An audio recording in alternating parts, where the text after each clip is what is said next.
Banyak yang mengira kata "rumah baru" dalam lagu Ke ini rumah barumu. artinya mereka sedang pindahan.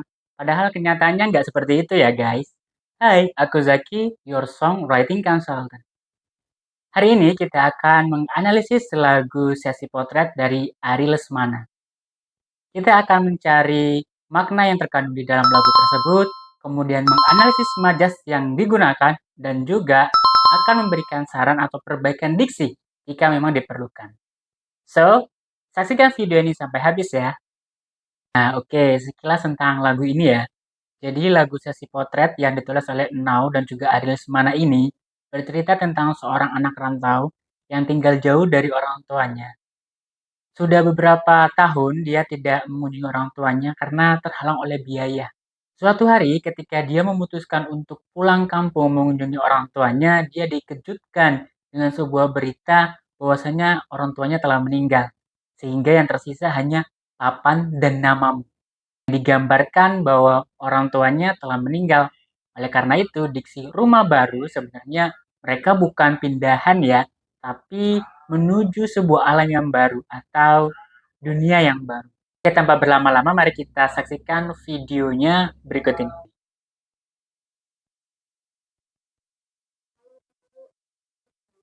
Bu, Ibu gimana kabarnya? Alhamdulillah, Nah, Ibu videonya dibuka sehat. dengan Kamu gimana? percakapan ya, video Sehat, call. Bu. Bagus. Alhamdulillah. Terus kapan kamu pulang ke sini, Wi? Insya Allah tahun depan aku bisa pulang ya, Bu. Ibu sehat-sehat di sana 30 ya? detik pertama dengan Iya, dialog ndak apa-apa, Wi. lumayan lama ya. Iya. Dadah, Ibu. Ini sudah mulai masuk lirik.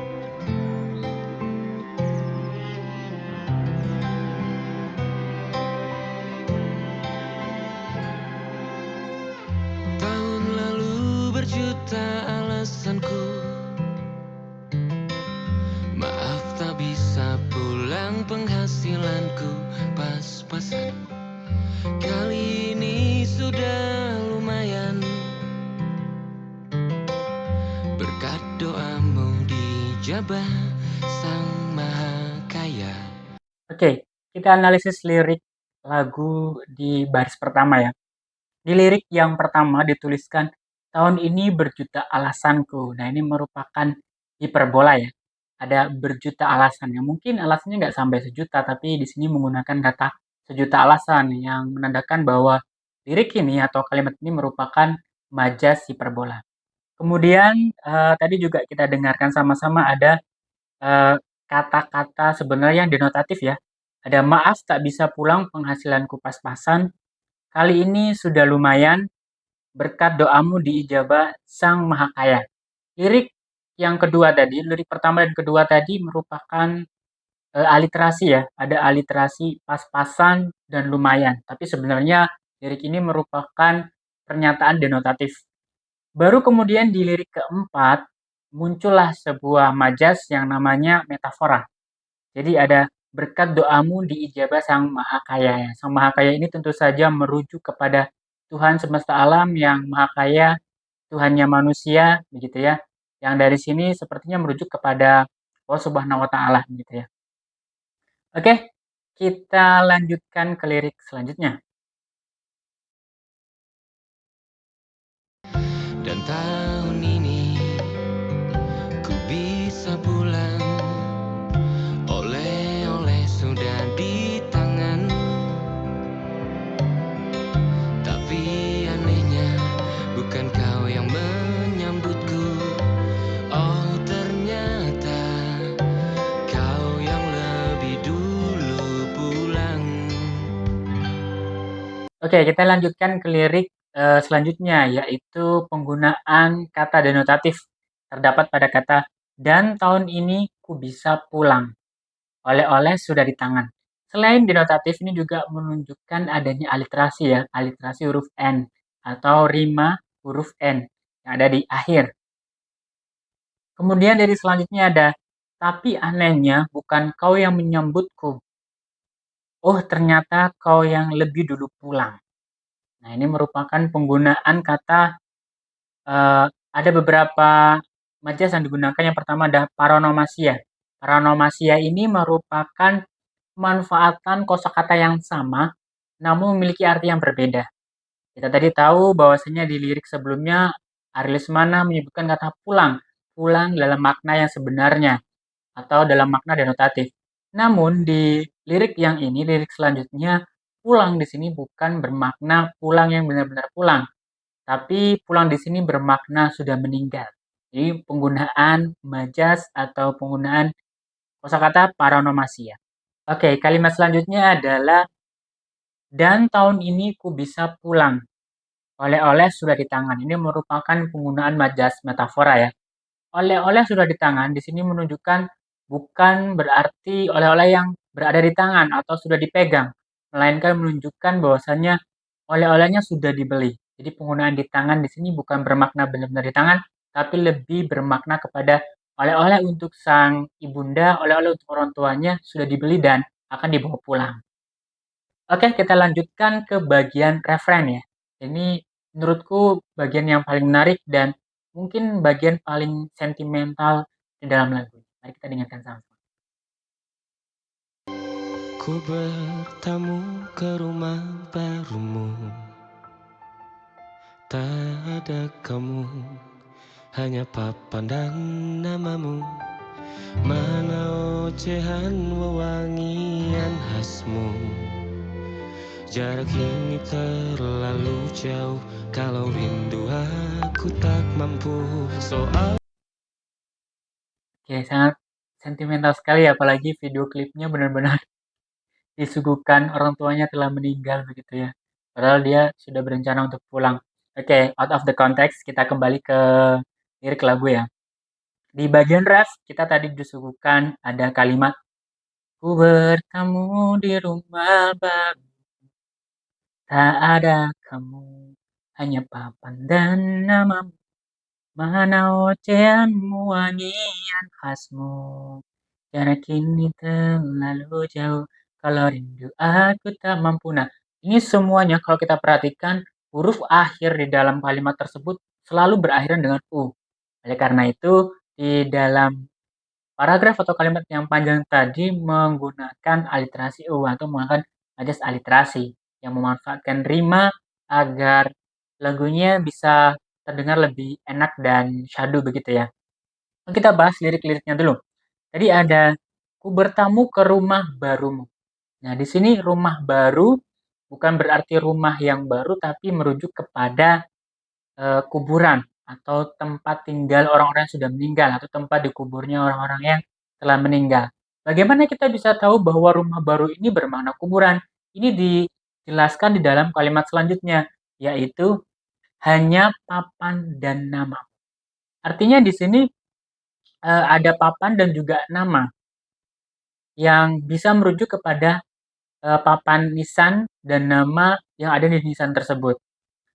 Atau juga bisa diinterpretasikan sebagai papan pengumuman atau nama, papan pengumuman yang berisi informasi seseorang yang sudah meninggal seperti yang ada di dalam video klip. Jadi sebenarnya ini interpretasinya sangat luas. Selanjutnya ada mana ocehan wangian khasmu. Nah, ini juga merupakan penggunaan majas metafora bahwasannya ocehan yang dimaksud di sini adalah suara atau bawelan atau eh, apa ya, apapun yang merujuk pada suara seseorang yang sedang dirindukan. Dan juga wangian khasmu ini bisa merujuk kepada aroma, aroma tubuh, bisa merujuk kepada parfum yang sedang digunakan atau bisa merujuk kepada wangi-wangian khas orang tua ya. Biasanya kalau orang tua itu kan sering menggunakan wangi-wangian khas untuk aromaterapi ya. Itu juga bisa disangkut pautkan kepada hal-hal seperti itu. Kemudian ada kata jarak ini terlalu jauh, kalau rindu aku tak mampu. Nah, ini juga merupakan penggunaan metafora ya. Jarak ini terlalu jauh, yang dimaksud jarak di sini bukan berarti jarak yang benar-benar bisa diimplementasikan dalam satuan seperti kilometer, meter, atau yang lainnya. Tapi di sini jarak merujuk pada eh, jarak secara apa namanya? Secara di luar nalar gitu ya, secara metafisika begitu ya. Kalau rindu aku tak mampu. Nah ini merupakan penggunaan kata denotatif ya. Kalau rindu dia memang belum tak mampu. Oke, kita lanjutkan ke kalimat selanjutnya. Ikhlas, ternyata aku masih amati. Gengsi menyelimutiku, manusia ini kehilanganmu.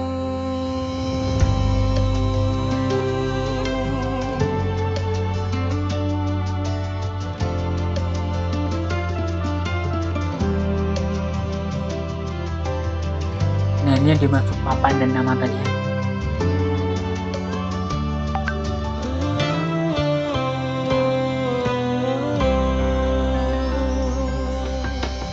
Sesi potret yang selalu ku benci. Aneh rasanya kau tak di sini. Susunan barisannya tak sama lagi. Oh, 1, 2, 3. Ini nyata kau telah pergi. Aduh, nyes banget ini sih video klipnya. Parah banget. Oke, kita coba bedah lagi liriknya ya. Tadi ada soal ikhlas ternyata aku masih amatir. Nah, ini di sini penggunaan kata amatir di sini merupakan metafora ya. Bahwasanya amatir di sini bukan berarti dia tidak mahir, bukan berarti dia cupu, tapi bermakna bahwa dia memang belum bisa untuk ikhlas secara penuh. Makanya amatir di sini atau kalimat eh, soal ikhlas ternyata aku masih amatir ini merupakan kalimat yang mengandung majas metafora. Ada saran untuk perbaikan dari saya, karena tadi di awal sudah banyak sekali aliterasi U ya. Tadi ada kalau rindu aku tak mampu, kemudian jarak ini terlalu jauh, kemudian mana ocean wangian khasmu, semuanya U. Maka akan lebih baik ketika kalimat ini juga aliterasinya juga menggunakan U. Nah, saran dari saya adalah mungkin bisa diganti dengan soal ikhlas ternyata aku tak sepandai itu. Itu juga bisa digunakan. Atau mungkin soal ikhlas ternyata aku masih cupu. Nah, itu juga bisa masuk. Tapi sebenarnya kata amatir ini penggunaan diksinya sudah dalam banget ya.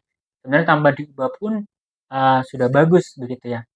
Tapi akan jadi lebih bagus lagi ketika aliterasinya Oke, kita lanjutkan ke lirik berikutnya, yaitu gengsi ini menyelimutiku. Yang dimaksud dari gengsi menyelimutiku ini adalah sebuah perasaan yang melanda, sebuah perasaan gengsi yang melanda pada seseorang, utamanya karena dia malu untuk mengungkapkan rasa sayang. Dan gengsi menyelimutiku ini merupakan sebuah penggunaan majas personifikasi ya. Sebagaimana kita ketahui bahwa majas personifikasi merupakan majas yang mengibaratkan sebuah benda mati bisa berperilaku atau menyerupai manusia gitu ya.